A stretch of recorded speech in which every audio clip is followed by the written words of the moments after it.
The draft is in the books. I've got some takeaways you don't want to miss.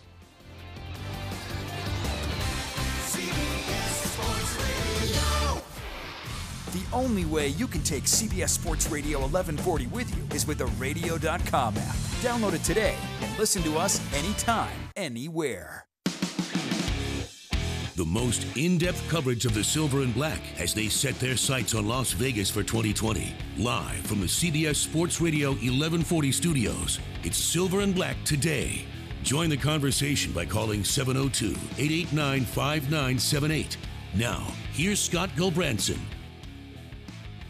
Good morning, Las Vegas. Good morning, Raider Nation. Around the world, welcome to the only all Raiders show on the air in Las Vegas. Silver and Black today. I'm Scott Gulbransen, your host. And it's the day after the NFL draft. The final draft ever, folks, for the Oakland Raiders. That's right. I know some of you in the Bay Area might not want to hear that, but that's just reality. The Las Vegas Raiders are now on the clock. Some are ecstatic. Some aren't happy. What's new? We're going to go over the Raiders draft picks from rounds 1 on, and help me do that, we welcome in the usual suspects. Hey. My team, the guys that are usually here, at least physically, and starting with my good friend Kelly Kreiner. Kelly, what's up, buddy? Good morning, everybody. How we doing? Oh, you're such a hater. We'll talk about that in a second. Oh, yeah. According to Twitter, and I know nothing about players in the draft. No, you clearly don't study. And what people don't realize too, because we don't talk about it, because Kelly is our draft analyst, right? But what they don't realize is how much time you spend. It doesn't mean you're right all the time. I know you think you are, but it's just if I was right all the time, I'd be on a better show. Yes, you would.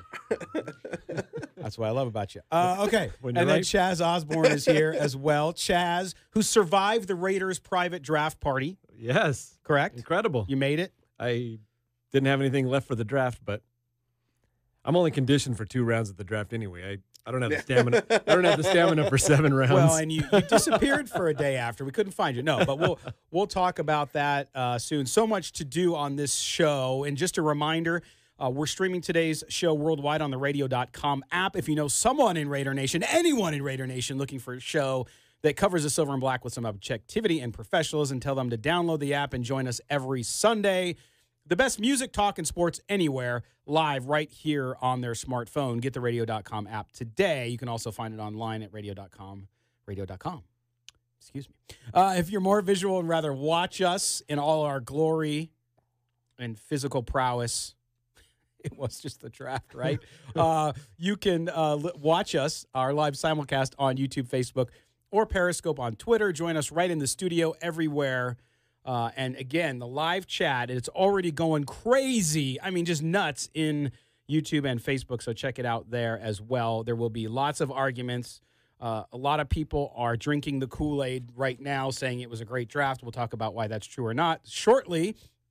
In addition, read the website that started it all, silverandblacktoday.com. All right, busy show for Raider Nation. Our guests include Mr. Mo Moton from Bleacher Report and NFL Spin Zone. Mo, who is as good as they get, is going to tell it like it is, will be with us here at the bottom of the hour to talk Raiders draft. Then we have a ton of interviews today, thanks to Chaz, who apparently had a bunch of candy before those interviews, and you'll hear why.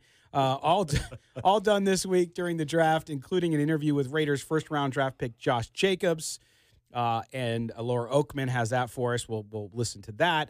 Also, we have an amazing story about, or I should say, amazing interviews with a slew of Raider greats, including Jim Plunkett. You might have heard of him, guys, right? You know who Jim Plunkett is? Yep. And if he was drafted today, Kelly would say that he was a bad pick. But anyway. Well, yeah, because he's a little, past his prime to be drafted this year. Yeah, I'd actually take him. I'd take him over a couple guys right now. That's a hell of a car commercial, though. Have you seen that? Yeah. Oh, Jim Plunkett, Eric Allen as well, Charlie Garner, and Steve Wisniewski. They'll give us their take on the draft and the move to Las Vegas and more. You don't want to miss hearing from these Raider greats. Later in the show, the Dean of West Coast Sports Radio, Lee Hacksaw Hamilton, will be with us to break down the draft for the entire AFC West. How did the other teams do? He'll tell us. Raiders fans need to know what the competition did in this year's draft. got some feedback on Lee, too, because everybody thinks he's a Raider hater because he used to broadcast for the Chargers. I don't really care if you think that. Lee knows his stuff. He's going to be on to share with us. I want to talk sports with you. There you go. And you can tell him that when you talk to him. Plus, we'll have some good-natured disagreements on the Raiders drafts and more.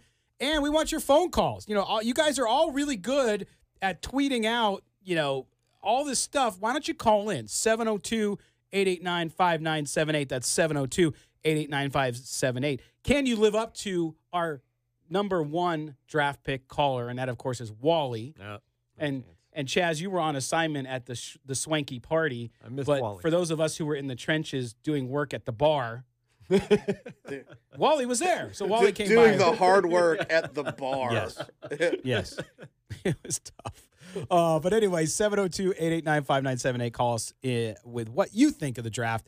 So there you have it, Raider Nation. You are up to date. And this is Silver and Black Today, and we're going to talk about the Raiders draft. Okay, guys, we're going to get way into this after the break. But what I want to say, though, is the first thing I want to talk about is I'm astonished. So watching the draft and doing all that we were doing, we, of course, had a 4-hour show on CBS Sports Radio on Thursday during the first round of the draft. And so we were covering it all. We weren't just doing the Raiders, which, of course, is our focus, but we were covering it all. I'm just astonished how many people were, before the draft, were saying, if the Raiders do this, they suck, they fail. And then they come out, if they don't get Quinnen Williams, Josh Allen, or Bosa, it's a failure. Then they draft Farrell, which we'll get into in a minute, and suddenly, I love this pick, right? All this attitude around this. And then if you were critical of the Raiders for anything, you're a hater. And it goes back to, we were talking off the air before the show, that in today's world, media-driven, social media-driven world, you either are a lover or a hater. There's no in-between. Okay? I don't understand that because you know what? I have an opinion on the Raiders draft, which you'll hear. At the same time, do I love everything they did? No. If you're a fan, great. Be a fan, support your team. You can support your team and say, hey, I love picks 1, 2, and 3, but I didn't like 5 and 6. It doesn't matter. So when somebody gives you a point of view that doesn't agree with your own, it doesn't mean that they don't like you, hate you, and they're stupid. Okay?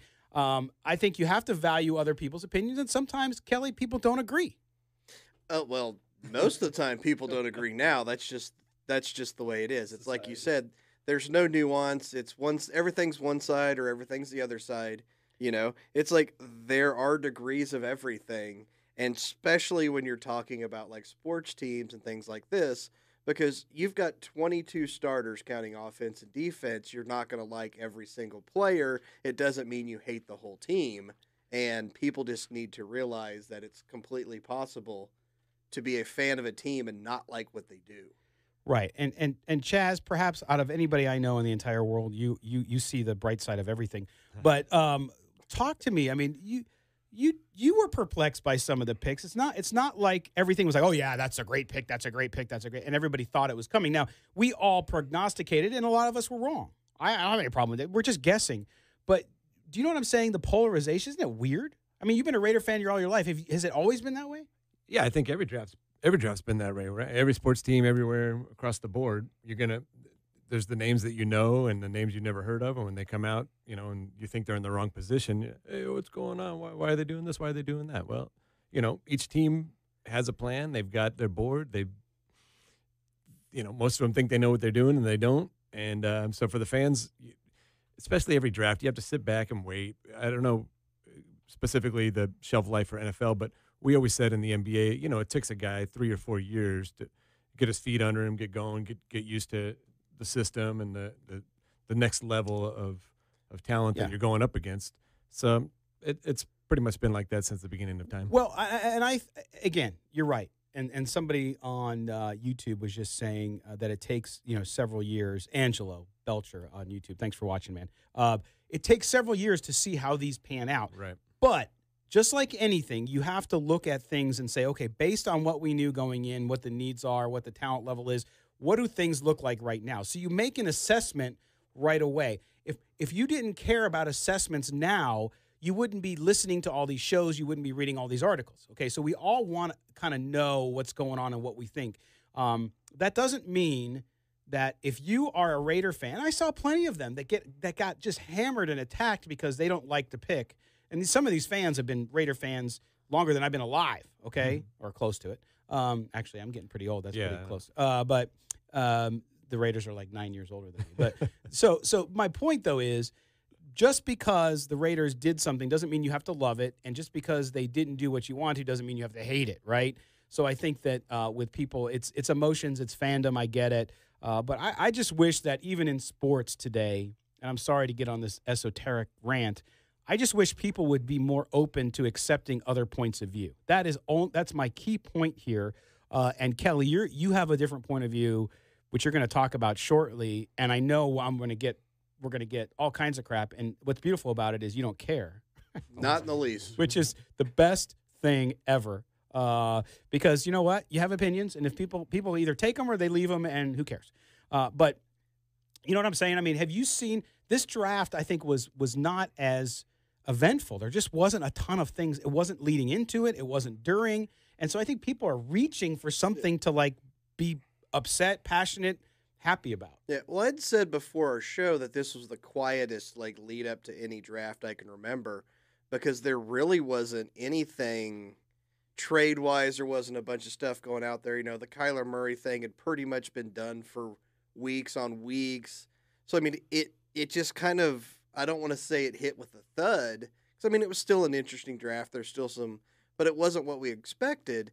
Then you get into day 2 and day 3 when everybody and their brother was trading everything they could. It was Exactly. like that Christmas gift exchange where like, I want this, you take it. Here, you take it. And everybody just kept moving and moving. Where in the first round, we didn't see it. Yeah, no, it was an interesting draft. We're going to get into it here after we come back from this break. We're going to dive deep on the Raiders draft. You're listening to the Silver and Black today here on CBS Sports Radio, 1140. Don't go anywhere. Petapalooza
Dodgers take on the Pirates today at noon on CBS Sports Radio 1140.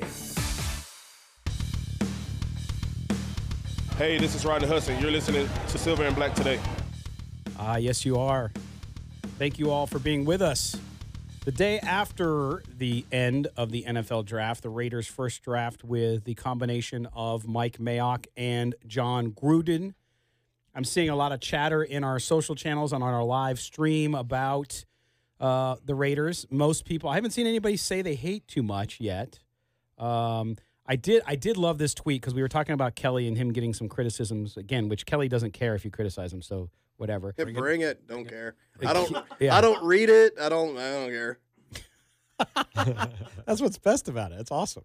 And by the way, that's the best thing on Twitter when people they answer and fight with people. It's like, if you want to fight, fine. But the best thing ever on Twitter, the best thing Twitter ever did was not just come along. It was the mute button. Yeah. Because you're not paying any attention, and they have no clue that you're not paying attention. Well, it's the best thing ever. I'm a big believer you don't beef down. And if the highlight of your day is making fun of me, then I got nothing for you, brother. Yes, and you're creating content, which most people don't do. But I love this. This is from Carrie Martin on Twitter to us on Silver Black, the number 2 day. That's our Twitter handle. Kelly is not a hater. He has an opinion. Huh. Somebody that's logical, thank God. But I'm glad he's not our GM. So it's like, it's not, I don't even consider that a backhanded compliment. That's honest. Nothing wrong with that. And you could appreciate that because I know you appreciate honesty. Yeah, because if I was our GM, we'd have Ed Oliver, Montez Sweat, and Byron Murphy with the first 3 picks in the draft. Who needs Which that? are 3 value positions on like running back and safety. You're just a hater. You're just a hater. Okay, so we're going to jump right in now as Kelly has brought up some interesting points that we need to talk about, which is, of course, what the Raiders did in the draft. And we're going to start, guys, with round 1, of course. The number 4 pick, would they trade out of it? Would they keep it? I always thought all along that they would keep it because I didn't think there was going to be enough value for them to move down with their needs, too. Clelin Ferrell, Clemson, 6'5", 260 edge player. This was a controversial pick outside of the war room of the Raiders, of course. And you talked about, Kelly, the fact that there was guys there. Of course, Quinnen Williams, who I always thought, and we said many, many times on this show, was the guy that we thought would be the best player in the draft and that the Raiders would be best to draft, went ahead of them at the Jets. So that left Josh Allen, that left Ed Oliver, and it left Clelin Ferrell. They took Ferrell. Why do you think they did? You got to try to get into the mind, whether you agree or not, we'll get to in a second. But why? What is it about Ferrell and what you heard from Mayock and Gruden that they love so much about this kid that they had to have him at 4? Because he's a safe player. You know exactly what he's going to do, what you're going to get out of him. And it's like I said, the little piece that I wrote, he's got a super high floor but a super low ceiling, in my opinion. He's going to be that 7 to 10 sack guy, good against the run for a long, long time. It's just, for me, I don't see the potential to be a multi-time Pro Bowler, a guy to be a game changer on defense. And at the 4th pick in the draft, I'm swinging for a home run, and they were happy to take a double.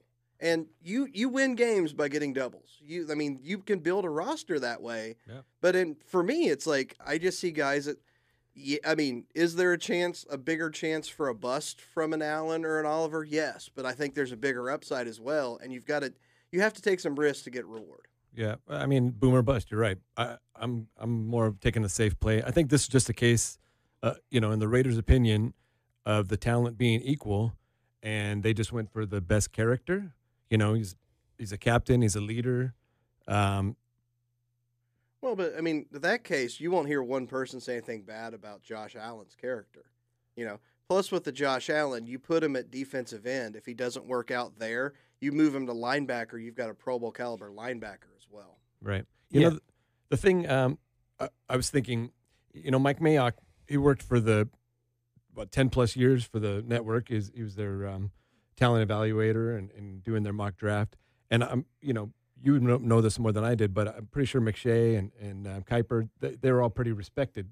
When those guys put out a mock draft, it moves the needle. No. Well, they follow their mock drafts. I don't know if you call them respected.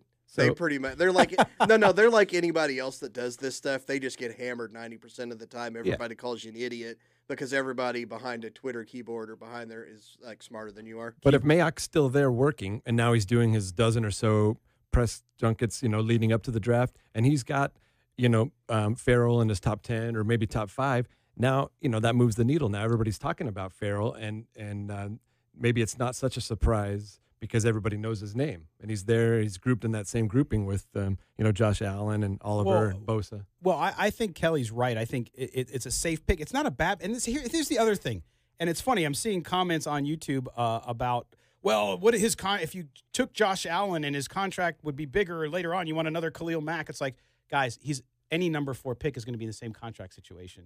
You don't not draft a guy because you think you're going to have to pay him later. But it doesn't happen that way. It just doesn't. Defensive end's going to be your highest contract regardless. So right. If Cleveland Farrell does what they think he's going to, he's going to be a top 3 paid guy anyway. Yeah, we've seen the Lakers actually get in trouble the last couple of years for letting people go because they thought they were going to have to pay them, and look where that's got them. The disarray. And I don't disagree. Again, safe pick, absolutely. He's a good player. And that's the thing, was if I say to you, I would have rather had Josh Allen there, it doesn't mean Cleveland Farrell is not going to be a starter in the NFL for 10 years. He will be. He's going to start this year, and he'll do well. I think, to your point, Kelly, I agree with you on this, and that is it was a safe pick. They like him a lot. I'm okay with them liking him a lot. I just think for me, and maybe we just buy into our own stuff, which is totally fine. It's a fair criticism. But Josh Allen was there. There were other players there that were there that I felt were I would have drafted. Now, I'm not Mike Mayock. You're absolutely right. I've never been a GM. I've never been a football coach except for 10 to 14-year-olds. I coach my son. But other than that, no, I've not been a professional coach. So I get that. But also, I've never been president of the United States, and I criticize the president. I've never been the mayor of my town, and I criticize the mayor. Because you haven't been in that job doesn't mean that you can't have an opinion about it. So if you think that, you can tune out. Having an opinion is easier than making a decision. Don't tell Baker Mayfield that, because according to Baker Mayfield, if you've never played football, you don't know anything about football. Well, yeah, there's always going to be people who feel that way, and I get it. But so Cleveland Farrell, let's talk about him again real quick. Best trait, I think, his hands, quick first step, which actually helps him, I think, overcome some of his negatives. Right? I've never seen somebody that has. And it's funny because it reminds me of something a basketball coach told me when I was younger. He said I had the quickest first step he'd ever seen, but the second and third one were slow as hell. Farrell gets so much depth off the ball on his first step, but then unless he beats you right there, his penetration just stops. And I don't understand it. It's because, he can be lightning off the ball, great hands, but if he doesn't instantly beat you, if he has to go to either in a second or third step, he just gets stopped a lot. And that's something that a good defensive line coach can probably, he's got traits you can work with, but like I said, I just see a ceiling for him that's not as high as some of the other people in the draft. Well, we can look at the positives, Ted Hendricks, award winner, 2-time national champion, ACC Defensive Player of the Year last year. He was the defensive. He also won Customer of the Year at Starbucks in his neighborhood. Oh, come on. Those awards. Unbelievable. I was like, did he? No, I'm just kidding. I was going to say, wow. But then, you know what I don't understand? Hey. Raider Mike on Facebook says Josh Allen was a project. Come on, Mike. Come on. Hey, he's got his opinion. You just said everybody's allowed to have their opinion. I know, but I'm just disagreeing with him. I love Raider Mike. He's one of our best viewers. I'm just saying, come on, man. He's not a project. Yeah, let's list awards and how they help your NFL career. Johnny Manziel won the Heisman Trophy for the best collegiate player. Ouch. Yes. Awards don't mean anything. No. But Ted Hendricks, the Ted Hendricks Award does. Because it's Ted Hendricks. That's right. Okay. So Farrell there, I think, that his technical ability, his hands, his skills as a rusher, I think they allow him to do well. He's an immediate 3-down player. There's no doubt. He is. Oh, yeah. And so from that perspective, I like what you said, Kelly, because we hadn't talked about that word before. Safe pick, good pick, solid pick. Came earlier than most people expected. That's why people were surprised. That's why I was surprised and didn't like it at first. I've grown to like it now, and I think it's a fine pick. I don't have any problem with it, right? Now, we go to number 24, of course, a kid that I absolutely love because he's just a good human being. His story is incredible. And that, of course, is running back Josh Jacobs, 5'9", 209, out of Alabama. and Kelly, you've watched hours and hours of film on this guy. His vision is amazing, I think, and he hits the line in the hole quickly. Doesn't have that true burst speed, right? But he makes up for it with that great balance. He's tough on tacklers, which in the NFL you could take a beating because he likes contact, right? Yeah. But at the same time, at 5'9" in the NFL, you're going to have to avoid contact when you can. But he's a productive receiver. Not going to be a big yardage guy in my view, but he's going to get you chunks of yards. And for the Raiders right now with a need at running back, I think it's good. Again, I had him slated at 27, which I thought was a little high. But at 24, they love the kid and they went for it. Yeah, I'm not in this group that you should never take a running back in like the first or second round type thing. I'm totally fine if there is a like franchise type running back. Like Saquon Barkley last year, I would have taken Darius Geis last year in the first round. I think he's going to be a stud in the league. So it's not just anti-running back. It's just Jacobs was the best running back in a really bad running back class, and I wouldn't have spent a first-round pick on him. And I was talking with a friend of mine that works in the league, the same guy that told me that Collier was going in the first round, and I couldn't believe him until it actually happened. And I kind of did the same thing you just did. You know, hits the hole, you know, not great speed, great vision like that. And he's like, well, who does that remind you of? And I'm trying to think of a player, and I was like, I don't know. He goes, that's Trent Richardson. And as soon as he said that, I almost threw up in my mouth a little bit. Because I'm like, I think everybody thought Trent Richardson was this no doubt easy. I mean, he's going to work in the league, everything from Alabama.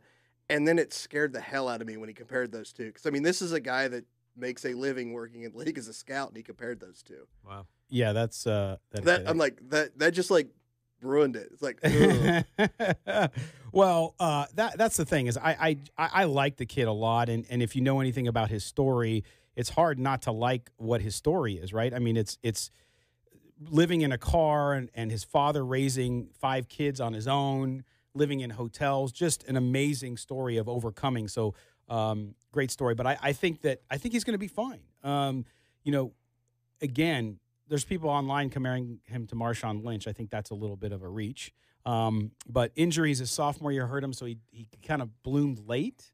Yep. And we'll see how he goes. But he's got low mileage, so hopefully that helps. Now, the pick at 27 in the first round is actually one that I was not high on. And we're going to step aside and pay some bills. And when we come back, we're going to talk to Mo Moton. And we'll talk more about all of these picks, including Jonathan Abram, who I think was actually the worst pick in the first round. We'll talk about that right after this. You're listening to Silver and Black today here on CBS Sports Radio.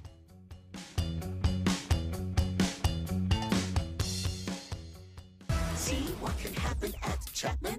When was the last time you actually wanted to get an invoice? Well, you should want one when you're getting a new car or truck. And now, that's what you'll get at Chapman, so you can see exactly what we paid before you make your deal. See what can happen? Then we'll sweeten that deal with up to $10,000 off and 0% interest for 72 months. That's free money for 6 years on new Dodges, Chryslers, Jeeps, and Rams.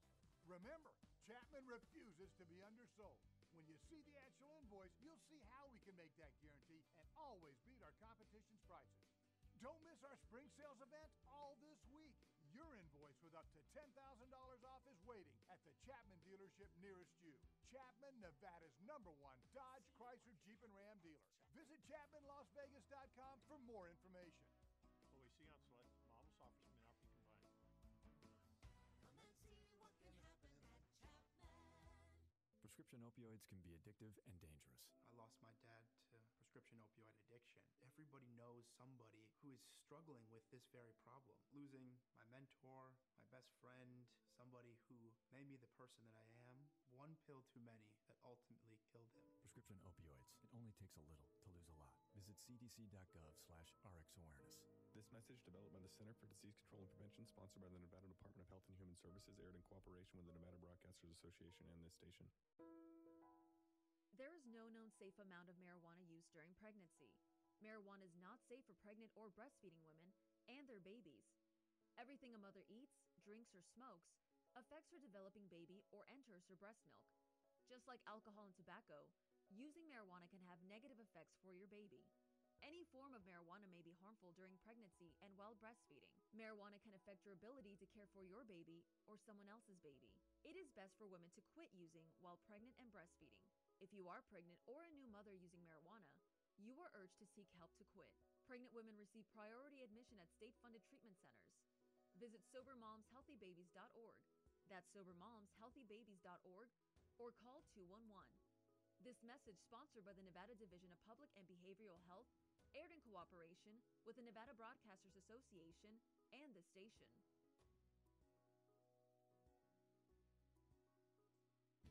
Nevada welcomes around 56 million tourists a year. What does that mean to you? Tourism means more than you might think. Tourism means 459,000 Nevada jobs, roughly 27% of all employment in the state. Tourism means millions of dollars in lodging tax revenue going back to local communities, where it helps pay for schools, parks and recreation departments, police and fire departments, and economic development, as well as tourism promotion efforts. Tourism is a major contributor to Nevada's economy, representing almost 24% of the state's gross domestic product. Learn how tourism works for you at tourismmeansmore.com. That's tourismmeansmore.com. You can also connect with Nevada's tourism industry by following NV Tourism on Facebook, Instagram, and Twitter. Tourism means more. This message sponsored by Travel Nevada, aired in cooperation with the Nevada Broadcasters Association and this station. Prescription opioids can be addictive and dangerous. Opioid pain medication took everything that I had. Nothing mattered more than getting my fix. I was on the verge of being homeless. My house was being foreclosed on. Knowing that it could have been prevented makes it worse. Prescription opioids. It only takes a little to lose a lot. Visit cdc.gov/RxAwareness. This message developed by the Center for Disease Control and Prevention, sponsored by the Nevada Department of Health and Human Broadcasters Association and this station. CBS Sports Radio. The only way to take Silver and Black Today with you is with the radio.com app. Download it today and search CBS Sports Radio 1140 in Las Vegas and listen to us anytime, anywhere. All right, welcome back to the Silver and Black Today here on CBS Sports Radio in Las Vegas, the future home of the Raiders. Yeah. And the next draft will have picks by the Las Vegas Raiders. We talked about that yesterday. And we're excited again to go back out on the phones and bring in with us one of the voices of reason all along and all the time. And that, of course, is our friend Mo Moton from Bleacher Report and NFL Spin Zone. Mo, welcome back, man. How are you recovering from the draft, or have you even had any time? No recovery at all. I'm running on 3 hours of sleep here. My right leg is numb. I'm all over the place, man, but I'm here, so it's all good. That's good, and we're glad to have you. All right, let's jump right in, of course, with the Raiders draft. It was surprising, but not surprising to you, Mo, because on January 1st of 2019, that's right, New Year's Day, you wrote your first mock draft. And in that mock draft, tell everybody who you chose at number 4 with the Raiders pick. It was Cleveland Farrell. Hey. Right. And yes, and that was before the national championship game against Alabama. Yes. Now, I didn't go on Twitter and gloat and talk about this because I feel like I made a mistake here, because initially I had Cleveland Farrell at 4. I like Cleveland Farrell. A lot of people didn't get that on draft day when I retweeted a couple of memes. People said, "Oh, you hate Cleveland Farrell." It's not that. It's just I was surprised. I don't hate the pick, but I was surprised that they went with him at number 4. I will say this. At the beginning of the process, I had him high. And then as you're watching the combine and you're reading mock drafts, you're like, oh, maybe I have this guy too high. Maybe I need to take him down a couple of notches. I will say on my last mock draft, I did have Cleveland Farrell going 8 to the Detroit Lions. So people will say it's a reach. I would say it. You know, if you didn't have him high on your boards, of course you're going to say it's a reach, but I don't think it was a crazy idea. I think it was just a big surprise. Ian Rappaport reported there would be a surprise pick, and it was Cleveland Farrell. Yeah, and Mo, that's what we were talking about earlier in the show with Ken. Kelly, I think, said it well, and he's called it a safe pick, meaning that you can't go wrong. He's a good player. Like I said, he's going to be a 3-down player in this league immediately. And he'll be here for a long, long time, and he'll do very well for the Raiders. I think that's the surprise. I think people sometimes when you get surprised by something, especially in our business, they take that as you being negative. It's not that at all. And you were, like you said, you were on him all along. And you also sent me a message, which I appreciated, and it's something we should talk about because fans talk about it a lot, which is we get influenced by other things that we read. And so you're going to change the way you do that next year, right? Yeah, absolutely. And I own up to this mistake. We just fall into the trap of everyone was talking about, okay, the Raiders, if they don't get Quentin Williams, it has to be Ed Oliver or Josh Allen. So when you talk that up for a month and a half, that's what you're expecting at number 4, not knowing what the Raiders actually think of these players. So when that doesn't happen, some people are disappointed, and most people are surprised. Even Farrell said he was surprised he went number 4. So I think that's a fair thing, and I think people take the word surprise as a negative, as you said, and I think it's not a negative. It's just you're not expecting that. But I would, yes, we talked about this in the DM. I will change that. I'm going to refrain from a lot of mock drafts. I'm going to stick to beat writer mock drafts because they seem to be more accurate. Hey, Mo, it's Gully. You mentioned that you had him down at 8 in your last mock draft. Several months when I put my first mock draft out, I had Quentin Williams going there. And I was talking to somebody on Twitter, and I said, I think Farrell's the pick if Williams is gone. But then the more tape I watched, I saw people that I liked more, saw people that moved up more, So when you talk about, it's a surprise pick and, people mock draft say you should take this person versus this person, sometimes you just see somebody you like as a better player when you move them up there. You have that in your mind as that's the perfect fit for them. So I don't think it's a mock draft thing. It's just other perception of everything else. It's like, at the national championship game, Farrell had a monster game. He's great. But then you go back and look at everybody else and you're like, okay, this works here. This works here, So I'm not really looking at it as, the mock drafts influencing me. It's just you get so much information that it's hard to parse what you need to know and what you don't need to know. That's part of it. But also, if you're studying these prospects all year round, and a lot of people don't, I'll admit that, when you're wrapped up in the season, you're not really looking at college prospects as how they fit with your team. If you're a latecomer and you're just digging into film months before the draft, you're more prone to be influenced because you didn't watch this player from the beginning. You're just kind of catching up. So you're re-digging into film, you're re-looking at things, and you're second-guessing, is this guy this good, is this guy that good? Once you start that second-guessing process, you start to move players around and you think, okay, maybe I'm too high on this player. Maybe I'm too low on this player. And again, the whole second-guessing method can get you in trouble as far as will you have a player ranked and will you have a player going in the actual draft. Yeah, and Mo, again, we're talking to Mo Moton from Bleacher Report, NFL Spin Zone. Now, Mo, when we look at the draft, okay, so we got over the shock at number 4. Then we have Josh Jacobs at 24. I had him at 27 originally, so I wasn't completely shocked by that. With their picks at 24 and 27, I didn't see any. I mean, Montez Sweat was still there. They could have maybe grabbed him and then gone Jacobs at 27. Did you think that? I mean, do you think that Josh Jacobs in today's NFL would you have taken him there at 24 or maybe waited another couple? I had this philosophy, and I'm sure you've heard this philosophy before. If a player isn't absolutely special, spectacular, like an Ezekiel Elliott, Saquon Barkley, Todd Gurley before arthritis affected his knee, I'm waiting until the second, third, or even fourth round for a running back. Now, the Raiders really like Josh Jacobs. If you listen to the press conference, John Gruden admitted that he was telling everybody they're going to draft Josh Jacobs.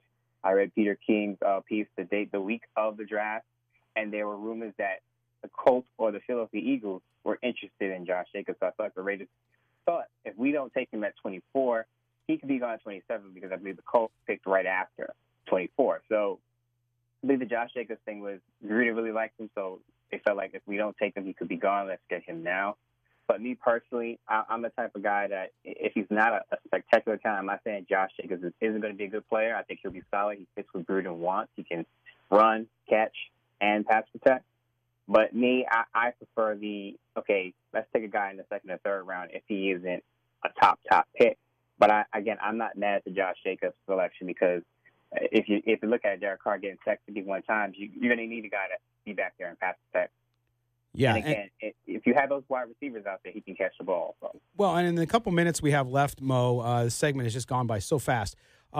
Jonathan Abram at 27, there's a lot to like about him. I don't like this pick. I think, range is good long speed. He's a hard hitter. I think that's what people love about him because he's incredibly physical, but his ball skills are lacking. He has trouble finding the ball with his back to it. and the pass coverage is so I don't see it at 27. What's your view on Jonathan Abram? Really quick, I that was the pick that I scratched my head on the most, only because they still have Carl Joseph. Now, Mayock said that they will talk to Carl about his contract, which says to me that he's probably going to be gone after this year. Yeah. But Abram, I don't like him as a deep safety. I know people say he can play that, but that's not his forte. I think they're going to match him up against tight ends in the short underneath area. But the safety position in today's game, when you're playing safe, I want a guy with range. And the Raiders needed that, and I feel like they didn't get that with Abram, but they did get an alpha guy with qualities. He is going to probably be a replacement for Carl Joseph, so I get it, but I would prefer a guy with range at that position. Yeah, and I'm concerned too, because when you have a hard-hitting safety who has a shoulder injury, it's sort of like taking a running back that has a knee injury. It's very, very concerning, right, Kelly? I mean, that to me alone is a big red flag. Yeah, well, basically, Carl Joseph failed for the Raiders, so they drafted Carl Joseph again.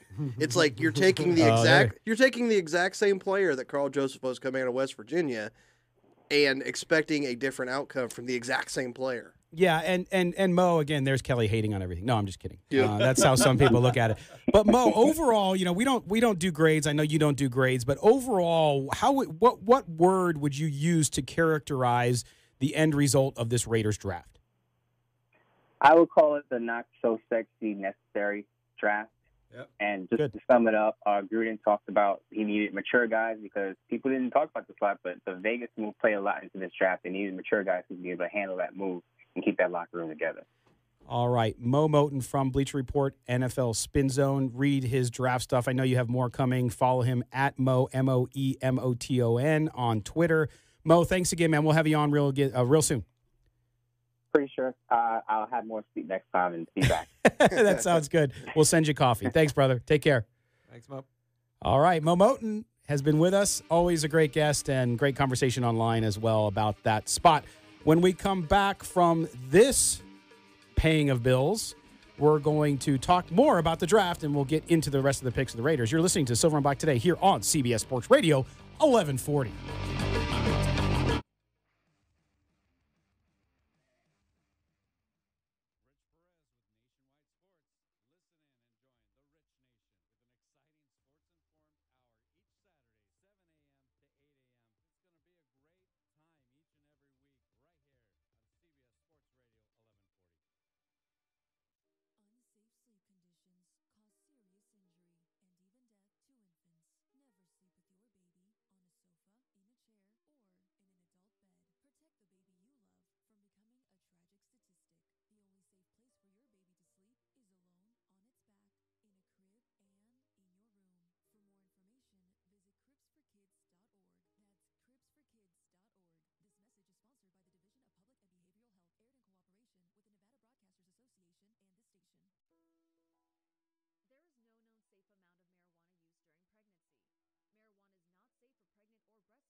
Broadcasters Association and this station. Aaron Taylor here, the real estate guy.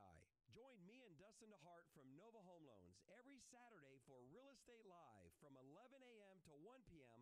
on News Talk 840 KXNT. Talk to Aaron Taylor, the real estate guy.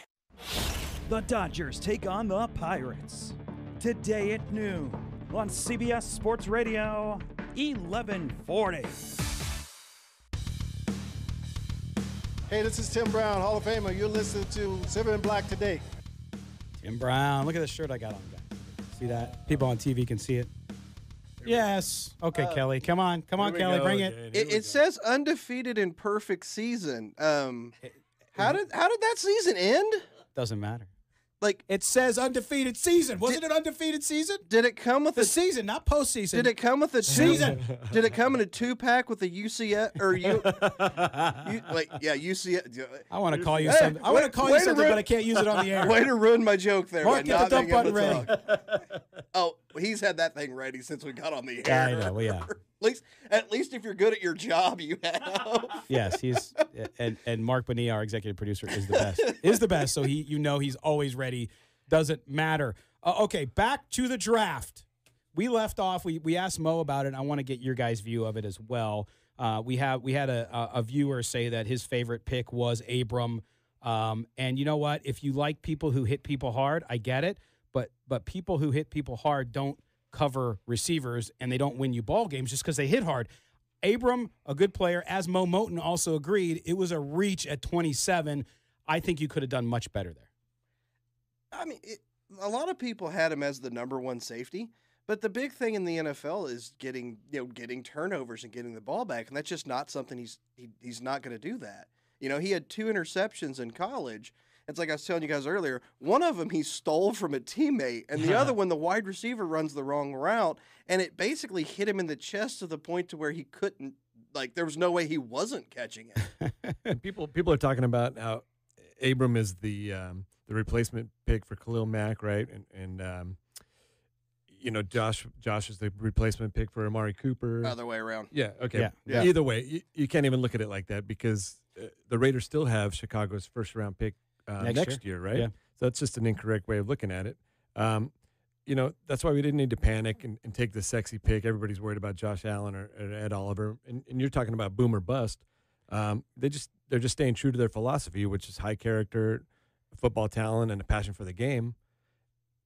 And we'll see how it turns out. Well, yeah, and you know, Chad, I don't disagree. I think you're right about the character things. If you look at it, if you watch the press conferences from everybody involved, they talked a lot about the guys, and they all, I mean, for the most part, are good kids. They did the interviews. They all did really well. They weren't like a Kyler Murray who had all kind of mixed signals. But at the same time, I can go get you a lot of good kids, man. I mean, kids that you would, for those of us that have daughters, you wouldn't mind them dating. They're good, upstanding citizens, high character, but they don't win football games all the time. So, but I think they did get a mix of kids who will do that. Kelly's got a smart-ass comment. Here we go. Oh, no. Here we go. I was just going to say, yeah, high character doesn't win championships, which is why Miami used to have a dynasty. That's right. Well, and the Raiders, never mind the Raiders. Exactly. I'm sorry. I'm thinking college with the Miami Hurricanes. Oh, Miami Hurricanes. Yeah. Right. That's why they used to have a yes. dynasty, because not a whole lot of character on those teams. Yeah, and then I think that if you look at the Abram pick, I know it's not a popular opinion with the folks listening right now, but I just ball skills lacking, passing coverage, whatever. Round 2 now we get into a pick I like better, and that is at number 40. They traded down from 35 to number 40, and they chose Trayvon Mullen, another Clemson, of course, because they are now the Clemson Raiders. Yeah. 6'2", 190, okay in coverage, both zone and man, nothing spectacular. He needs significant. I mean, I watched a lot of video last night on him. Full disclosure, had not watched much of him before. His footwork is not good, but you can see the raw ability there. So if he can get over that and they can coach him, I think this is a good pick. Yeah, you mentioned the footwork. It's especially in his transition, like flipping his hips and stuff. He needs a little bit of work with that, but you can see that it's there. But the other thing is he was never really thrown at in college because he was their number one corner. He was. Everybody's kind of went away from him, Right. and that's why when you're watching the games and you're watching the film on him, there's not a ton of it to look at because they just went to the other side of the field. Yep. And Mayak was just saying that they had him targeted the whole time. Like the second round, it was Trayvon Mullen and acquiring picks, and they traded down and got picks, and they got Trayvon Mullen. So they definitely saw something there that they liked. Well, yeah, and I don't know how many of you believe that, he was always our pick. I was going to say, yeah. Chaz does, because Chaz's a good man. Says every GM ever, that's the guy we were going for the whole time. Yes. They wanted. Just wants to be like, nah, we wanted this guy, but he was gone. He was gone. Yeah, we're not going to tell you. It's so funny, too, how they protect that. Even after the draft is over and they ask him, well, what quarterback might you have drafted late in the round if he was still there? And he's like, I'm not going to tell you that. Because they just don't want you to know how they think and how the whole process goes. So very, very interesting. So then you go down to Max Crosby at 103 defensive end, or 106, excuse me. They traded down from 103. Great length and hand usage. Not an elite athlete. Needs to add a lot of mass to that frame. Chicken legs.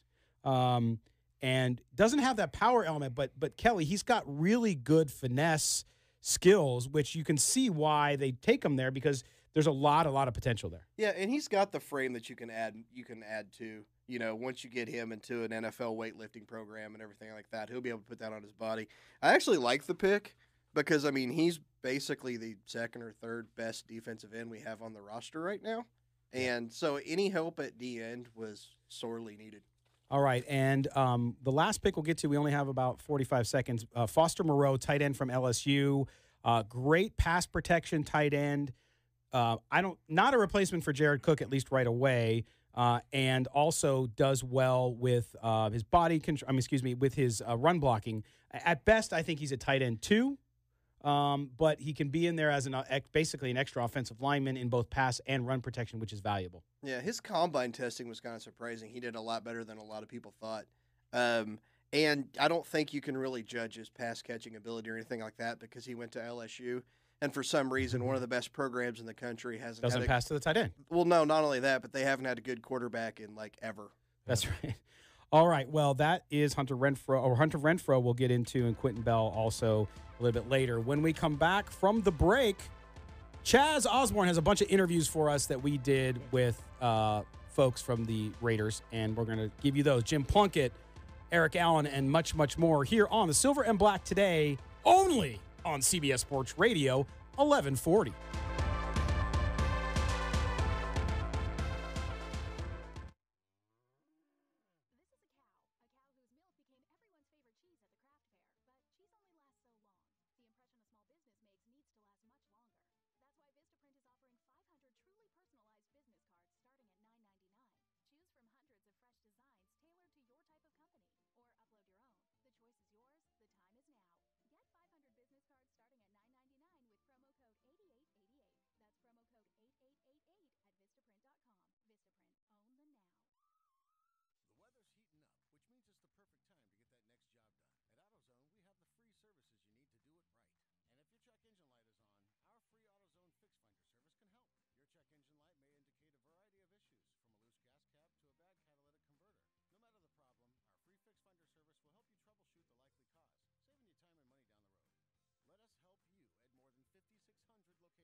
lot of things have changed.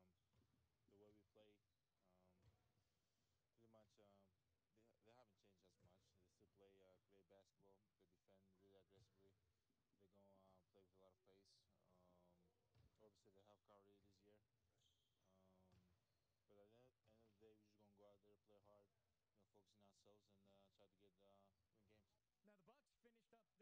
Now, the Bucks finished up their sweep of the Pistons on April 22nd. It's been a full week since the Celtics have taken the court.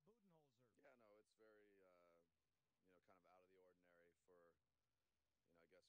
Milwaukee coach Mike Budenholzer. Yeah, no, it's very, kind of out of the ordinary for, I guess finishing on Monday and not playing till Sunday. So, but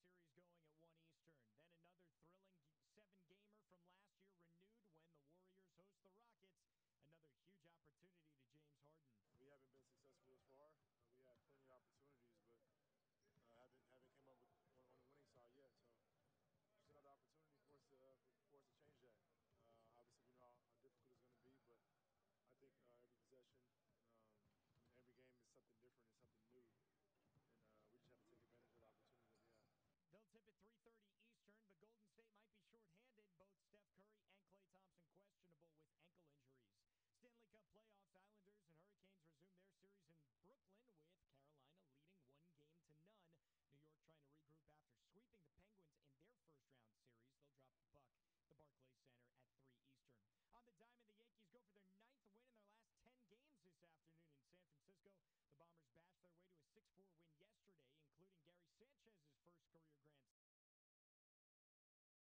Thompson questionable with ankle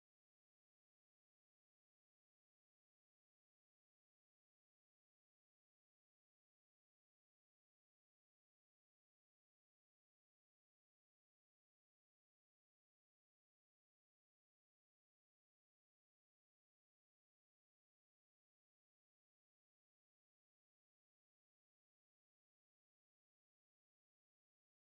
afternoon in San Francisco. The Bombers bashed their way to a 6-4 win yesterday, including Gary Sanchez's first career grand slam. Only way you can take CBS Sports Radio 1140 with you is with the radio.com app. Download it today and listen to us anytime, anywhere. The most in-depth coverage of the Silver and Black as they set their sights on Las Vegas for 2020. Live from the CBS Sports Radio 1140 studios, it's Silver and Black today. Join the conversation by calling 702-889-5978. Now, here's Scott Gulbranson. Here I am. Welcome back, Silver and Black today, along with Kelly Kreiner and Chaz Osborne, who were both abusing me during the break, verbally and otherwise. You brought it on yourself. I have ways of getting back, which we will explore soon. All right. Before we get to a bunch of interviews with Raider greats that you're going to love to hear from them on everything from the draft to the move to Las Vegas. Thank you, Chaz. I feel like a ventriloquist. Chaz Osborne, Silver and Black, today.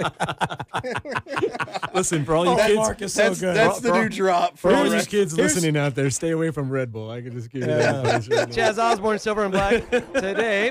Today, Silver and Black, today. That's what happens when you forget the name of your show halfway through explaining the name of the show. I love Mark Bonilla, our executive producer, is so good and on top of everything. Do not mix 5-hour energy and Red Bull. Oh, brother. Oh, that is good. Okay, so before we get to that, though, and we've been talking a lot about the draft today. Before we get to that, we have to get to our number one draft pick, our MVP caller, and that, of course, is Wally, who joined us for the draft party out at Bar on Thursday. Wally, happy Sunday, man. What do you think of the draft? Hey, brother. That party was fun. We need more Raider fans out there next year. Yes, I think that is advisable. We do definitely need more Raider fans there. Anyway, I know you guys are busy, so I just want to keep it short. The two worst parts of our defense last year was pass rush, and we can't cover a damn tight end. Yeah. What is going on? Every tight end that plays against us is Dave Casper, Hall of Famer. Yeah. What? I don't understand it, man. We got to address that issue, or we're just going to get destroyed every week. Well, Wally, it comes down to one position, I think, and Kelly's going to tell you what. It might be because Gunther's system doesn't value linebackers. How about we get some linebackers? Yeah, I mean, and they did not really address that in the draft. Well, they did in free agency, obviously, but who knows? I mean, I think that's part of the reason there. There was a lot. I mean, that's a multitude of reasons. Linebackers, yes, you weren't putting pressure on quarterbacks enough so that they could get the ball out to these these tight ends, and frankly, you have the best tight end in the league, in my view, in your division, which is Travis Kelce. Yep. So. What else? What did you think of the draft overall, man? I thought it was cool. I'm not an expert, and anybody that says there is an idiot. I mean, you don't know the results till 3 to 5 years later, But yeah. At least we didn't pick somebody like Hayden that had his heart blown up expecting to hit people. Yeah, that's true. That's true. Now that is a reach. I know. Well, listen, Wally, I appreciate you coming out, and thanks for listening, and we appreciate you calling in with your question.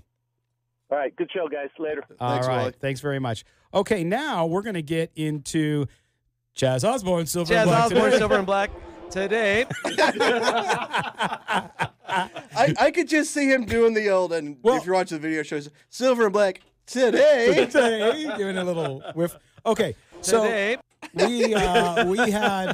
Chaz was at the private Raiders draft party here in Las Vegas. And had the opportunity to do some great interviews with Raiders from the past, great Raiders, and get their take on the draft and the move to Las Vegas. The first one you talked to, now Chaz was definitely, he kept it in check, but he definitely was fanboy at this point because it was Jim Plunkett, right? Right. And that was, you even called, when you were texting me, you're saying, I think I was kind of a little bit, because, I love Jim Plunkett. I was the guy who got me to, but he did a great interview with him. Here is Chaz with Jim Plunkett. Jim, an incredible day for Raiders and Raider fans. We're here at the 2019 NFL Draft Party. Your thoughts about the team moving to Vegas and what it's going to mean for the community? Well, number one, today was spectacular. I mean, a great turnout, great fans here in Vegas as well as the rest of the country. They put on quite a show here in Vegas, and this was by far the most significant welcome to any city I've ever seen. There's no doubt about that. And the Raiders, continue to improve, get better under Coach Gruden. We've got some draft picks this year, bring in, strengthen our team, be a contender once again. Everybody's looking forward to that. Yeah, no, I appreciate it. You're right. Las Vegas does roll out the red carpet, spectacular events. If the Raiders did have to move, I would say this is probably the best place they could go, correct? Well, I would think so. Although I'm from the Bay Area, and I wish the Raiders could have found a way to stay. Oakland has no money. Investors want part of the club, and Mark Davis won't sell any part of the club. And believe me, Las Vegas opened up their arms for the Raider team and nation to come out here. Yeah, well, it's great seeing you out here. I know the fans love you. You're a fan favorite. You're one of my favorites, absolutely. Jim Plunkett, I appreciate the time. Oh, thank you. It's great to be here. And Chaz was then crying after. No, just kidding. Good interview, man. I mean, that was, always good to hear from Jim Plunkett. Now. Well, he started pausing because I was humping his leg. He was really encouraged. Oh, my gosh. You slayed me, man. That's. He had to pause in the middle of it. I felt bad. Oh, my gosh. I'm just picturing a little kid sitting there holding up a microphone while you do it. I mean, you could just. But hey, you're like I said, you're a fan. That happens. Yeah, I settled down after that. I promised. It happens. That's why we need balance with me on the board here. Okay, so then this is a bit of a longer interview, but I want to play this because it was fantastic. You did a great job on this one, Chaz.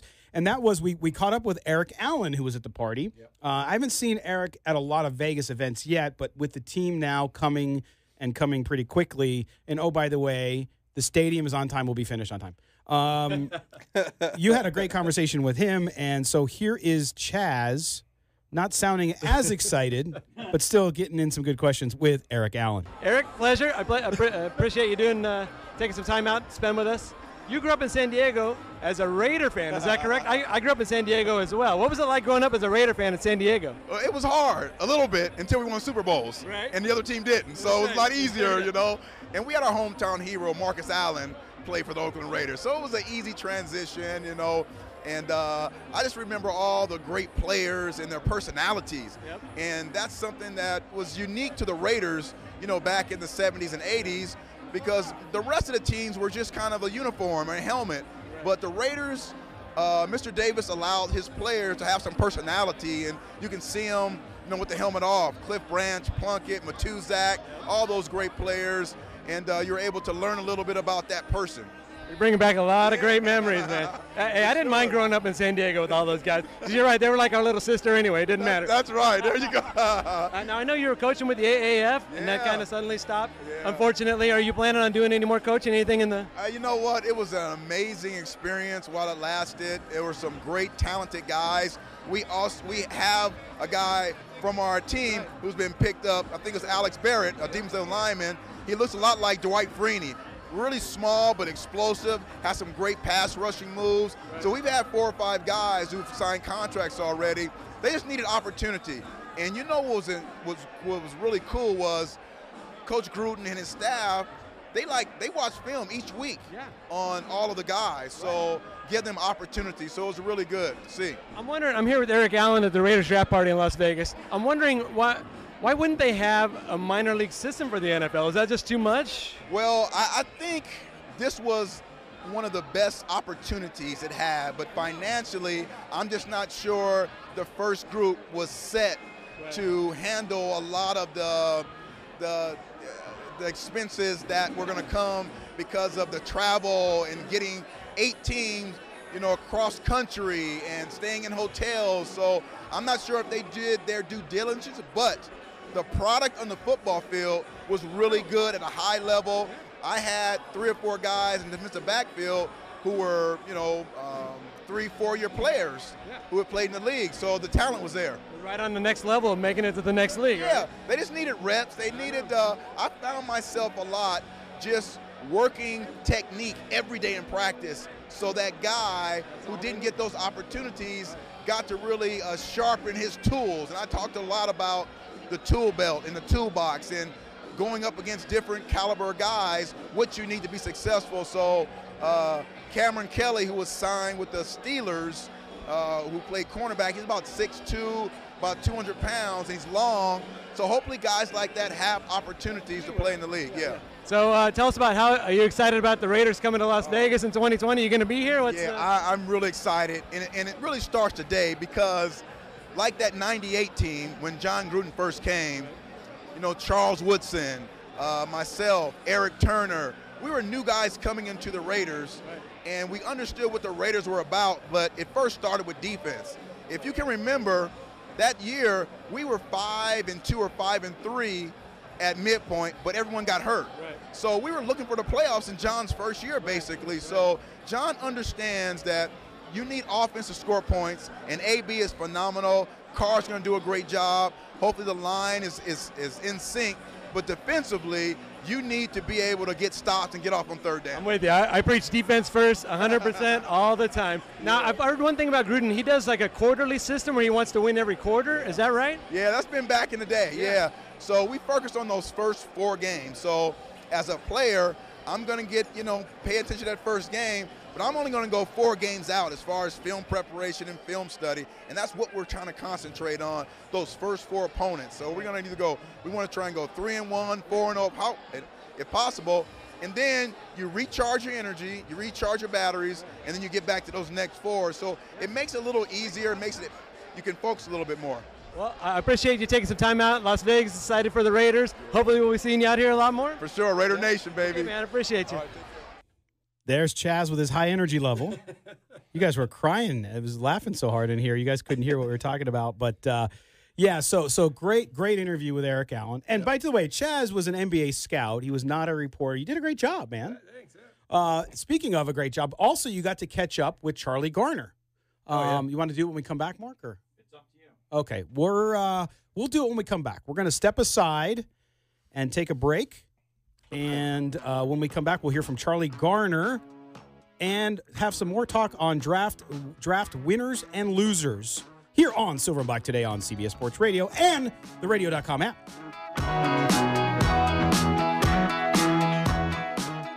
You ain't nothing but a hound. The phenomenon that changed music.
Pirates. Today at noon on CBS Sports Radio, 1140. This is Silver and Black Today, live on CBS Sports Radio 1140.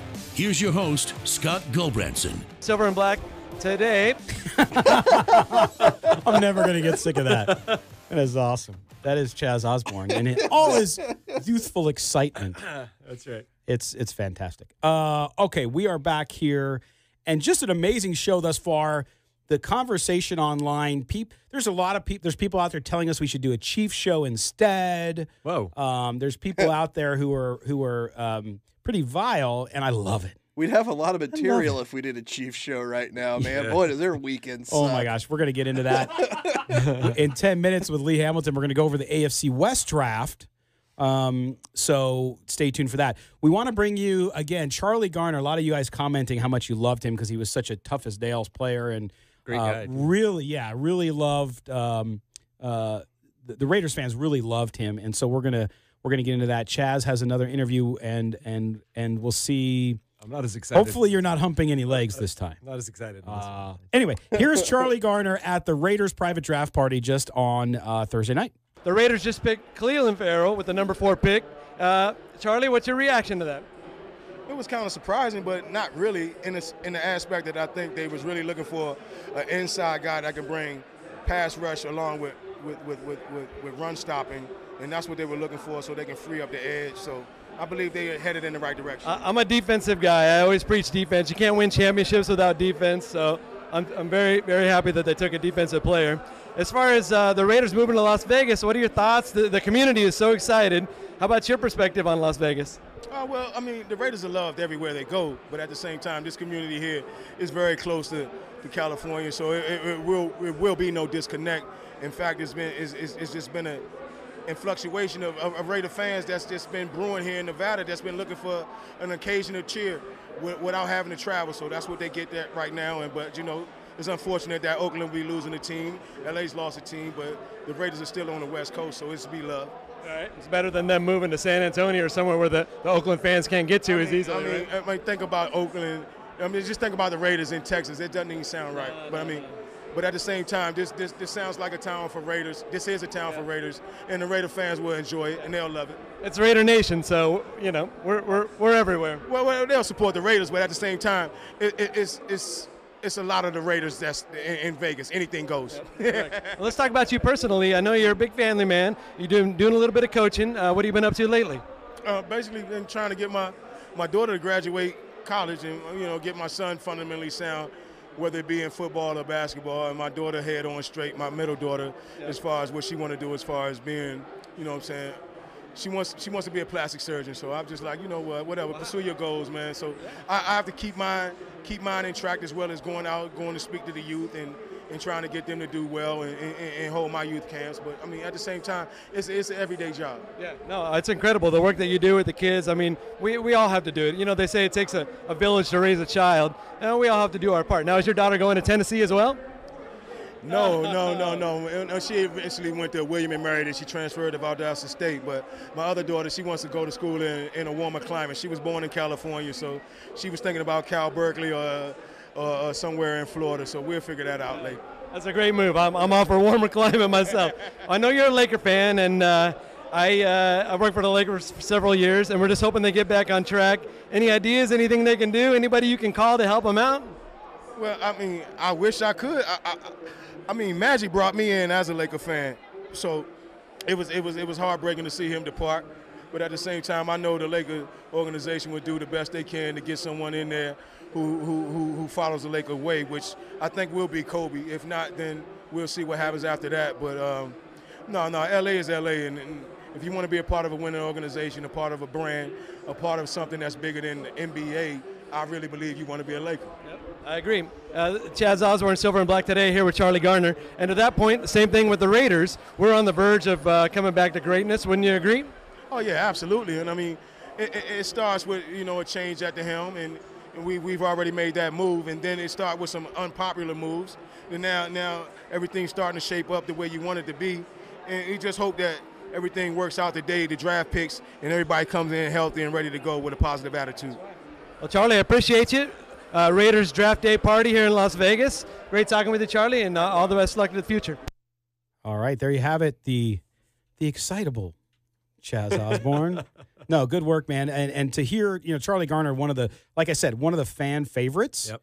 So really cool to hear from him. And I know you had a bunch of guys up there. You even talked to Brandon Marshall for a while. He didn't go on the air. Yep. But it was good to see him as well. Now, what we're going to do is we have an interview here that we got with from Laura Oakman at Westwood One with the Raiders' first-round draft pick, one Josh Jacobs, who we did not compare to Trent Richardson. Somebody else did. You relayed it. I did not compare him to Trent Richardson. Someone I know that works in the league right. was when I talked about what Jacobs did. Yes. They said, "Who does that remind you of?" I'm like, I don't know. It's just somebody listening with something else in their ear. I don't want to know what. But anyway, we will go now to Laura Oakman, Westwood One, with Josh Jacobs, the Raiders' 24 pick overall in the first round of the draft. Laura Oakman joined now by Josh Jacobs, who was selected by the Oakland Raiders with the 24th pick in the 2019 NFL Draft. And when you heard it was going to be the Oakland Raiders or the Las Vegas Raiders, what was your first thought? I was happy. Honestly, this is where I wanted to end up at. I kind of dressed my suit a little bit so I can show it, so hopefully. But, I mean, when I had the meeting with him, I sat down and I talked to John Gruden and Mayock. And then I even seen them at dinner after at the combine, and it was just like a great vibe. So I knew it was a perfect fit for me. Was it a great vibe just talking football, or I have a feeling with you because you're so much, everything about you is who you are, not just what you do. Was it just a great click right away? Yeah, it was just a great click, and it got to the point where we wasn't even talking about football after a while. We were just talking about life. So I mean, I definitely felt it. When it comes to football, my favorite compliment that I've seen you get with all the scouting was somebody that said, when people see you, it will remind them of running backs they grew up with. Yeah. I know you're very young, so everybody has a different person that pops into their mind. But when you hear that, what do you think of that scouting report? Man, I think of a lot of people. I just think it's the way I run. A lot of people are big finesse guys now. A lot of people don't want contact, and I kind of invite it. But I also can be finesse. So I think that's what they're talking about when they say I have that old school running game. Are you one of those guys that studies everybody who came before you to see? Oh, yeah. I literally steal bits and pieces from everybody, all the greats. Yeah, literally. Give me a couple. So if you were going to build from take somebody who you took your style from, somebody who took your blocking from your running, what would you say? See, that's tough. Or well, I would say first Barry Sanders with the shiftiness, Bo Jackson, of course, Walter Payton with the toughness, and then I would say my all-time favorite, the Damian Thompson. He kind of did everything. Those are some really good ones. Thank you. One thing, I know you've met with this guy before, but Saquon Barkley. Yeah. And everything that I've been reading about you reminded me so much of him because he's such a film junkie when it comes to looking at old school running backs. But what he would say is I wouldn't just watch the film, I would watch a Football Lives because I wanted to know who they were. Mm-hmm. I'm guessing you have that in you too. Yeah.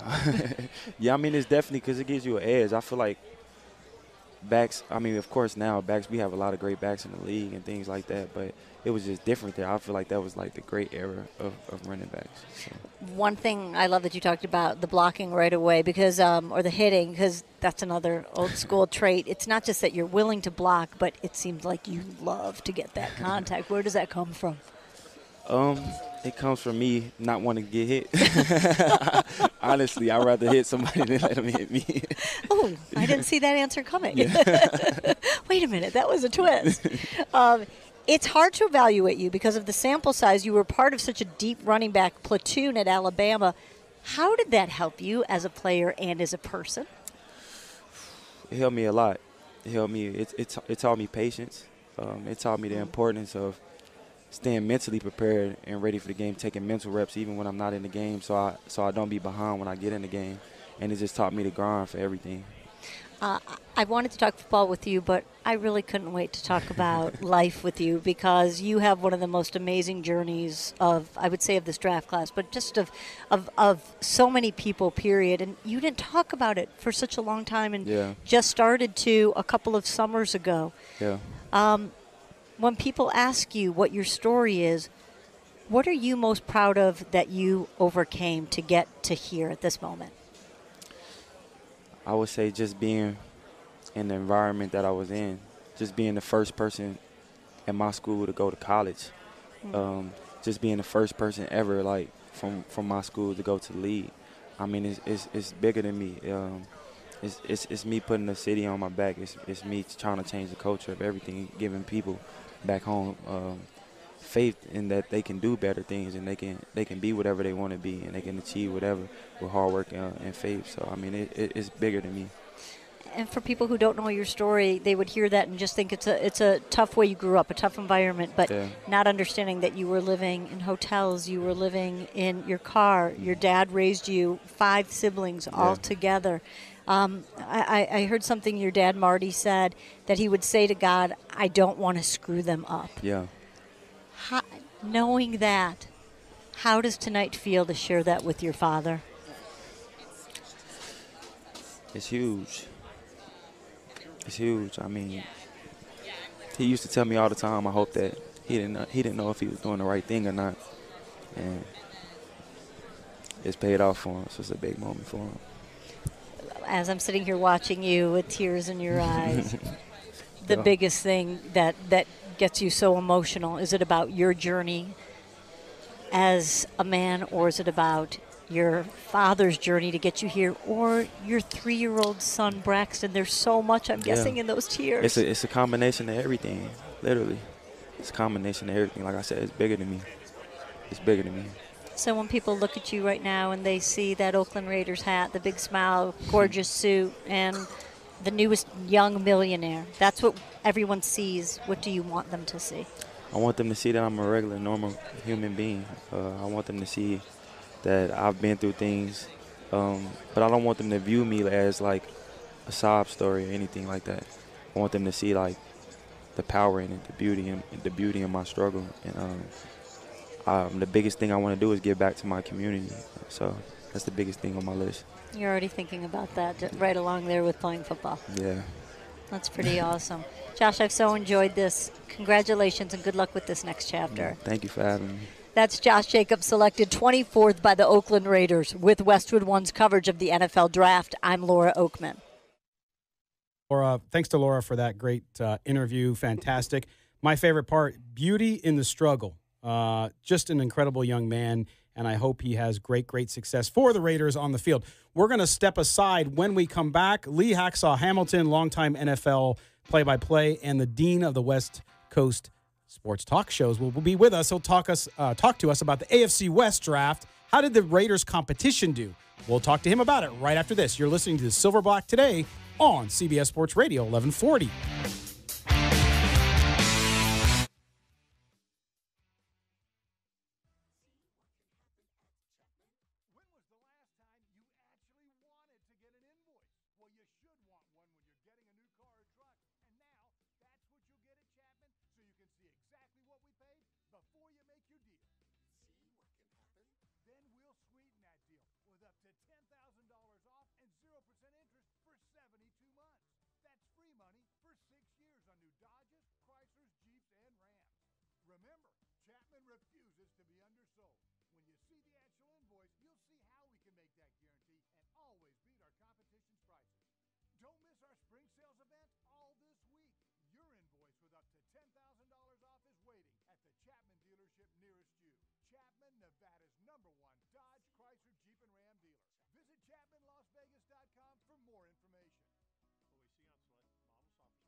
Don't miss out on all our great deals throughout the store.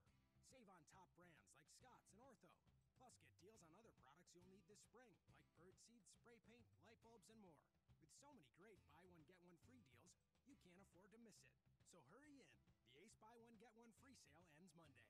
Offers valid at participating stores. Buy select item and get designated item free. See store for details. No one ever says you're a bad person if you have cancer, and no one says it's your fault for having autism. You're never to blame if you have Alzheimer's. So why should having an opioid addiction be any different? When we shame the sick, it keeps those with the illness from seeking treatment. Addiction is a disease, and it's up to us to stop the stigma. Visit healthierNV.org to learn more. This message funded by a grant through the Nevada Department of Health and Human Services, aired in cooperation with the Nevada Broadcasters Association and this station. Selfless service is the guiding principle that drives Army National Guard soldiers to be always ready whenever disaster strikes. They are your next-door neighbors and your colleagues in schools, offices, and factories. To be a Guard soldier is to stand ready to serve at all times for family, for community, and for country. To learn more, log on to NationalGuard.com or contact an Army National Guard recruiter in your area. Sponsored by the Nevada Army National Guard, aired by the Nevada Broadcasters Association and this station. CBS Sports Radio. This is Cliff Branch, former of the Oakland Raiders, 3-time Super Bowl champ, 4-time Pro Bowl, and you listen to the Silver and Black Show. Yes, you are. Welcome back to Silver and Black today here on CBS Sports Radio 1140 and streaming worldwide, of course, on the radio.com app. If you don't have it, you are out of style, man. You got to get it. Go grab it. Now, joining us on the Newsmaker line, and I stole that line from Lee because I listened to him, and he's the reason I'm on the radio. That's right. That is Lee Hacksaw Hamilton, LeeHacksawHamilton.com. Lee, how you doing today, buddy? Now, don't blame me for your career. I definitely will accept the accolades, but if it goes off the road, off the track, I didn't have anything to do with that. I know you're like, hey, I was gonna make that same comment. It's like, so it's his fault that you're here now. No. But Lee is here with us, and Lee, we want to talk AFC West draft. Okay, so we've all digested. We've been clearly talking all morning about the Raiders draft, and we'll ask you about the Raiders later. But let's start in the AFC West with the champion Kansas City Chiefs, who now have cut Tyreek Hill after the incredible, just disturbing incidents around him. How did the Chiefs do? Did they address any of the needs that they had? And, of course, now they have a need at wide receiver. Well, if we're going to start giving out letter grades, I guess I would give Kansas City a B to begin with. But they've really gone through a crisis-filled weekend with the entire Tyreek Hill situation. And I think this is going to end really badly. Either Kansas City will release him or the commissioner will remove him from the team and put him on the exempt list during the course of this investigation. And all we need to do is evaluate back as to how the NFL dealt with Adrian Peterson, who was involved in a child abuse case, and he was gone for virtually an entire year and never played again for the Minnesota Vikings. I got to believe that based on what we've heard, and I've heard the tape, I've heard the audio, it's pretty ghastly, and it's pretty condemning, considering that it appears that Tyreek Hill, though he said he cooperated, he lied. He lied to the Chiefs. He obviously lied to the police.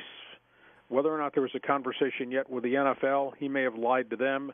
He's in huge trouble. And this is a terrible blow to Kansas City because this comes on the heels of the loss of the big running back last year, whom they got rid of and wound up going to Cleveland and Kareem Hunt. So you take those two negatives, you add into the fact that they've absolutely torn apart their defense by ridding themselves of Justin Houston, Ford, a whole bunch of guys in the secondary, Eric Berry.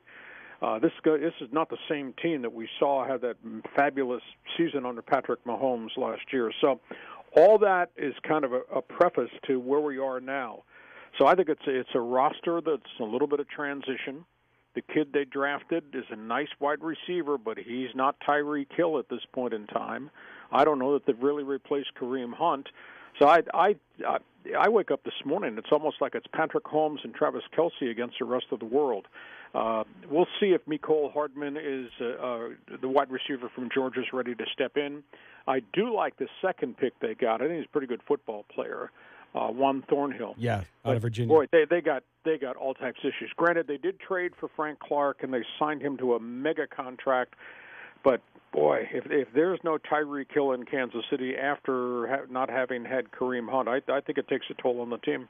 Yeah, and they of course, out of the Mountain West Conference, took Darwin Thompson, a running back. Nice kid. Of course, not going to be a three-down back in the NFL, of course, but interesting to see what happens there in Kansas City. Now let's move on to Denver. Denver, of course, traded down from number 10 in that first round. They grabbed a great tight end out of Iowa in Noah Fant. And, of course, they got Drew Lock. I was a little bit surprised at how long John Elway was able to wait on the quarterback. What did you think of the Broncos picks this year? I gave him a letter grade of A. Now, I will tell you, when this draft started and the picks were coming off the board and we got to Denver's pick, I was stunned that they traded that far back. I mean, granted, they did pick up 3 picks from the Pittsburgh Steelers. So they got assets in the deal when they dropped from 10, I think it was all the way back to 20. I thought to myself, what are they doing? Because they needed defensive line help, they needed offensive line help, they might have needed some linebacker help, and all those guys were there at draft pick number 10. Instead, they dropped all the way back to 20. But that being said, a bunch of things fell into place for them. I think Noah Fant out of Iowa is just a tremendous tight end. You know, he might be Travis Kelce. He might be Tony Gonzalez. He's a really good football player. Yes. And then they got the offensive tackle, Dalton Risner, out of Kansas State, who is a multi-position guy and a good guy. He's got a great reputation, work ethic, and all that. So those first 2 picks were really good. And then Drew Lock fell to them, the quarterback out of Missouri, and Elway had always been fascinated with him. I didn't think he was going to go in the top 15 picks, and obviously he fell a little bit later. And then they got a really good defensive tackle who might turn into a defensive end out of Ohio State, Draymond Jones. So my gut feel, I wasn't comfortable early on, but, boy, when they got to the finish line, that's a grade A draft filling a whole bunch of needs. And they wound up getting a kid quarterback that they like, and now we'll see whether or not they can develop him behind Joe Flacco. I look at the Flacco relationship much like we saw in San Diego with the Chargers. If you recall, they had really struggled to find a quarterback, and they wound up with Drew Brees, and they developed him, and he became established, became good, and then they drafted Phillip Rivers to be the backup, and Rivers learned for 2 years behind Brees, and then Brees left as a free agent and went on to Hall of Fame credentials in New Orleans, and Rivers has become a superstar under his own right. I could see that similar situation with Drew Lock, serving an apprenticeship under Flacco for a year or 2, and then we'll see if he's ready. The only addendum comment I'd make, though, is that Elway's history with quarterbacks, not very good. good. Not very good at all. Yeah, the best quarterback in the building might still be John Elway. He's not on the active roster anymore. But I mean, if you look at the mistakes with Paxton Lynch and Simeon, Chad Kelly, Brock Osweiler, that's not good for Elway's resume. So we'll see what Locke turns out to be. But everybody that I've conversed with and exchanged emails with in my networking think that this kid's got big time potential. So I give Denver a letter grade of A. I wouldn't have given them an A at the start of the draft, but when they got to the finish line, I liked it. Hey, Lee, Chaz Osborne here. I grew up in San Diego as well, listening to you, and you're the standard by which all others are measured. We appreciate you there. You kind of transitioned into San Diego. Go ahead and give us your thoughts on the Chargers draft. Well, they got what they needed. They've really gone through with a rake and gotten rid of a lot of defensive players. 9 veterans are off that defense that finished the season last year are gone for a wide variety of reasons. Injury, free agency, just couldn't perform much anymore. They have drafted really well the last couple of years under GM Tom Telesco in terms of going to get athletes. They got a load of athletes, Joey Bosa, Derwin James, a whole bunch of other role players on defense. Well, they did the exact same thing on Thursday, Friday, Saturday. I like Jerry Tilley, the defensive tackle. They got out of Notre Dame, huge kid, 6'6", 6'7", very, very mobile, very active. He kind of reminds me of Richard Seymour, who was a 6'7" defensive lineman who could play inside and outside with the New England Patriots and had a really good 9 or 10 year career. I think Tilley could be that guy. Yep. I don't know if they reached for Nasir Adderley. They drafted him as a cornerback safety out of Delaware, 1AA school, but he started for 3 years. And I don't think the stigma of playing at 1AA football means very much anymore. Kurt Warner may have changed all that when he came out of Northern Iowa, and the next thing you knew, he was in a Super Bowl, and the next thing you know, he was on the steps of the Pro Football Hall of Fame in Canton. So I don't think there's as much a stigma about, why did you draft a guy from 1AA football? Because guys come from everywhere. But I think Adderley's a pretty good player. And they wound up, of the 7 picks they had, they wound up with 5 guys on defense. So I gave them a letter grade of B+. Yeah, and I think they had a pretty good draft, and like you said, address some of their key needs. Now, Lee, in about the minute and a half we have left with you, we've talked ad nauseum about the Raiders. What did you think? I mean, a lot of surprises for the Raiders. Going with Farrell at number 4, a lot of people thought that they passed up some guys that they should have grabbed, like Oliver and Jacobs. What's your thoughts on what the Raiders did under Mayock's first draft? My letter grade is a B. I thought they reached for Farrell out of Clemson. If he was their guy at the top of the board, they could have traded out of the 4th slot, maybe gone as far back as number 10 and gotten an additional pick or 2.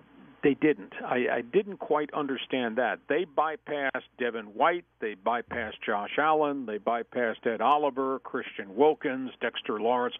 They bypassed some really big-time players to go for a guy that was respected but not rated that highly. So I thought that was odd. I like the Josh Jacobs pick, what he has done at Alabama, and then what he did in his individual workouts. He's really a multifaceted running back. That's a pretty good player. Love John Abraham. I think he's a big-time hitting safety. And evidently the linebacker, Trey Mullen, I think he's got really good credentials, but he's really young.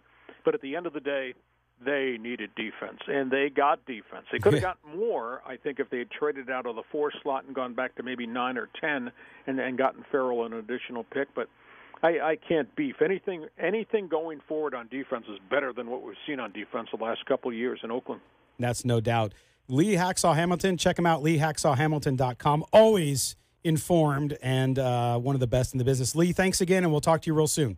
My pleasure, guys. Have yourself a great weekend. Bye. Thanks, Lee. All right. Lee Hacksaw Hamilton, leehacksawhamilton.com. Check it out. Legend. We're going to step aside. When we come back, we'll continue and close out our draft conversation for this week and share some other news with you. We'll be back here on Silver and Black Today, CBS Sports Radio, 1140.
The Dodgers take on the Pirates.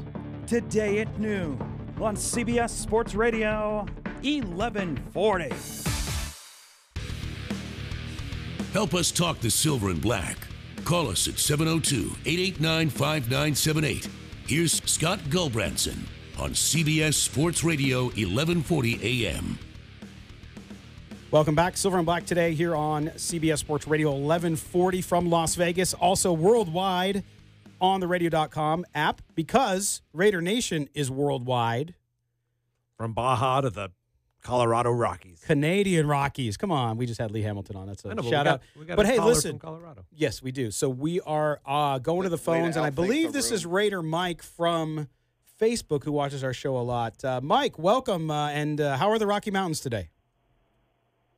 Good. It's beautiful, sunny, not too hot, probably a little cooler than Vegas there. But just holding it down here in Donkeyville. How are you guys doing? Donkeyville.